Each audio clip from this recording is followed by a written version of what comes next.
So here we are, 3 months after I bought this Toro. I finally get to take it out on its maiden run. Look at how big that thing is. It's got dual blades, 31-inch wide deck, which is the red part from side to side. And of course, I had the sponge for the spring for the extra $100, $100 electric start. So you just hook this charger up over to the wall over here, and as soon as the light turns green, it means that the thing is going to run. Now, this may be a private video. I'm not doing it for all my friends out there, but this is the first time I've ever had a nice lawnmower.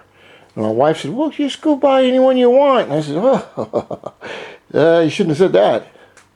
So $1,300 later, this is the largest push lawnmower for a homeowner that you can buy.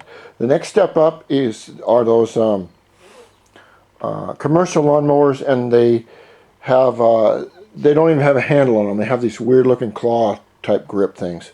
So I'm going to take this out into the sun and take a better look at it.